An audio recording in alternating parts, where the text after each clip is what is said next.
जम्मू कश्मीर की इकॉनमी पर कॉन्फ्लिक्ट का कितना असर पड़ा है, इसका अंदाज़ा आपको इस बात से लग जाएगा कि जब जम्मू कश्मीर की इकॉनमी का कंपैरिजन जम्मू कश्मीर की नेबरिंग स्टेट हिमाचल प्रदेश के साथ किया गया इकोनॉमिक सर्वे 2016 में, तो ये देखने को मिला कि हिमाचल की जो इकॉनमी है वो जम्मू कश्मीर से काफ़ी बेहतर है। डिस्पाइट द फैक्ट कि जम्मू कश्मीर की जो एरिया है वो ज़्यादा है, उसके बावजूद भी जो जम्मू कश्मीर की इकॉनमी है वो काफ़ी पीछे है और हिमाचल की इकॉनमी काफ़ी आगे है। फैक्ट्स एंड फिगर्स की बात करते हैं। इस समय मैं आपको बता दूं कि उस समय जब 2016 में सर्वे किया गया, लद्दाख भी जम्मू कश्मीर का हिस्सा था और लद्दाख को मिलाकर जम्मू कश्मीर का टोटल एरिया 1,01,387 स्क्वायर किलोमीटर्स बताया गया। अब इसमें 59,000 स्क्वायर किलोमीटर के करीब लद्दाख का एरिया है और अगर उसे माइनस कर दिया जाए तो लगभग जो है हिमाचल का और जम्मू कश्मीर का एरिया सिमिलर है। हिमाचल की अगर बात करें तो हिमाचल का total geographical area 55,673 square kilometre जो है वो बताया गया। पॉपुलेशन का जहां तक ताल्लुक है, पॉपुलेशन जम्मू कश्मीर में उस समय 2011 के सेंसस के अकॉर्डिंग 1.25 करोड़ थी और हिमाचल में पॉपुलेशन 68,64,000 के करीब थी। पर स्क्वायर जो डेंसिटी थी पॉपुलेशन की, जम्मू कश्मीर में 124 पीपल पर स्क्वायर किलोमीटर और हिमाचल में ये फिगर जो है 123 पीपल पर स्क्वायर किलोमीटर थी। फॉरेस्ट कवर का भी अगर कंपैरिजन करें तो फॉरेस्ट कवर हिमाचल में लगभग 20% था ऑफ इट्स ज्योग्राफिकल एरिया और जम्मू कश्मीर में भी जो है फॉरेस्ट कवर 20% ही था। जब इतनी सिमिलैरिटीज़ थी, सिमिलैरिटीज़ के बाद अजम्पशन तो ये होगी कि जम्मू कश्मीर और हिमाचल की इकॉनमी में भी जो कंट्रीब्यूटिंग फैक्टर्स हैं वो भी सेम होंगे और उसके साथ साथ जो इकोनॉमिक आउटपुट होगा वो भी सेम होगा। लेकिन देखने को क्या मिला, ये मिला कि प्राइमरी सेक्टर जो है एग्रीकल्चर का, जम्मू कश्मीर में 15.89% एग्रीकल्चर कंट्रीब्यूट करता है और 13,893 करोड़ एग्रीकल्चर की वजह से जम्मू कश्मीर की इकॉनमी में ऐड होता है।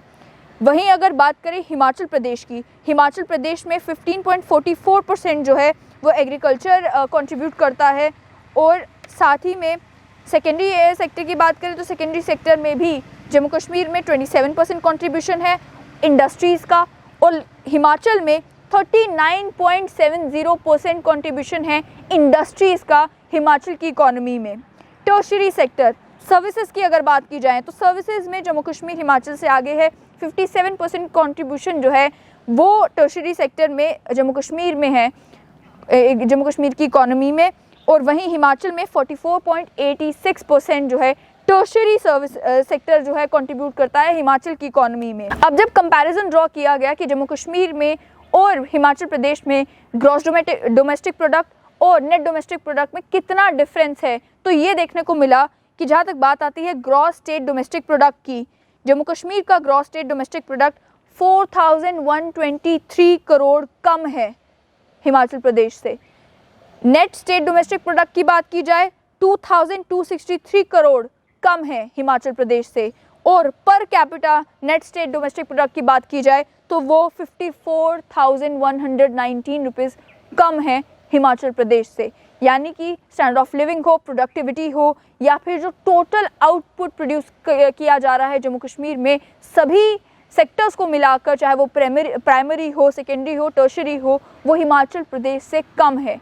और इसका कारण जो इसमें बताया गया है, ये बताया गया है कि कॉन्फ्लिक्ट की वजह से जिस तरीके से इंडस्ट्रीज़ को राइज़ करना था जम्मू कश्मीर वो नहीं राइज़ कर पाई। उसके अलावा भी जो पर कैपिटा इनकम है वो इंक्रीज़ नहीं कर पाई, जिसका कारण मैं आपको बता भी चुकी हूँ कि आम आदमी सेविंग्स करता है इन्वेस्टमेंट करने की जगह। सेविंग्स इसलिए करता है ताकि कभी भी कॉन्फ्लिक्ट सिचुएशन अराइज हो, कर्फ्यू हो, लॉकडाउन हो, तो वो उन्हीं सेविंग्स का इस्तेमाल कर सके।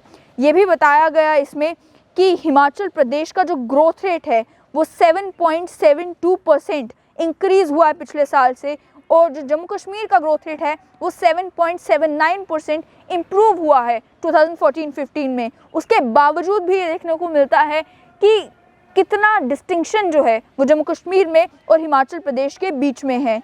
जो आम आदमी जो इंडिविजुअल्स हैं जम्मू कश्मीर में और जो इंडिविजुअल्स हैं हिमाचल प्रदेश में, उनकी इनकम की अगर बात की जाए, per capita income Jammu Kashmir में 57,858 है और per capita income Himachal Pradesh में 1,11,977 है, 1,11,977। अब आप सोच रहे होंगे जब एग्रीकल्चर सेक्टर हो या सर्विस सेक्टर हो, उनमें उनका कंट्रीब्यूशन कितना है इकोनॉमी में, वो भी जम्मू कश्मीर और हिमाचल का सिमिलर है। ग्रोथ रेट जो है 7%, 7.79%, वो भी सिमिलर है जम्मू कश्मीर हिमाचल का।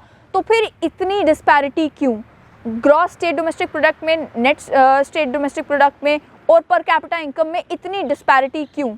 उसका अंदाज़ा आपको इस बात से लगेगा जब आप 2012 से लेकर 2016 तक जम्मू कश्मीर का जो ग्रोथ रेट रहा है और हिमाचल का जो ग्रोथ रेट रहा है उसके ऊपर नज़र डालेंगे। 2012-13 में जम्मू कश्मीर का ग्रोथ रेट 2.80% था और हिमाचल का 6.41%। 2013-14 में जम्मू कश्मीर का ग्रोथ रेट बढ़ा 7.33% हुआ और हिमाचल का 7.09%। 2014-15 में नेगेटिव में ये फिगर गई, -0.96% जो है वो ग्रोथ रेट बताया गया जम्मू कश्मीर का, और वहीं हिमाचल का जो ग्रोथ रेट था वो 7.46% हुआ।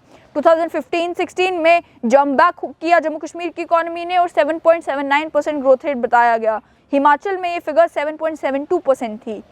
जम्मू कश्मीर जिसकी पॉपुलेशन और ज्योग्राफिकल एरिया हिमाचल से लगभग दुगना है, उसके बावजूद भी पर कैपिटा इनकम कम है, क्योंकि जम्मू कश्मीर एक कॉन्फ्लिक्ट एरिया है और हिमाचल एक कॉन्फ्लिक्ट फ्री स्टेट है। ये मैं नहीं कह रही, ये इकोनॉमिक सर्वे कह रहा है। आप खुद समझे कि एक तरफ कंसिस्टेंट ग्रोथ है 6%, 7%, 6%, 7%, और वहीं दूसरी ओर एक ऐसी स्टेट जो उस समय स्टेट थी जहाँ पर एक साल ग्रोथ होती है, अगले साल फिगर माइनस में चला जाता है। एक साल जब कॉन्फ्लिक्ट नहीं होता तब थोड़ा बाउंस बैक इकोनॉमी करने की कोशिश करती है, फिर जब कॉन्फ्लिक्ट अराइज होता है, कोई भी परेशानी बनती है तो एकदम से इकोनॉमी बैठ जाती है।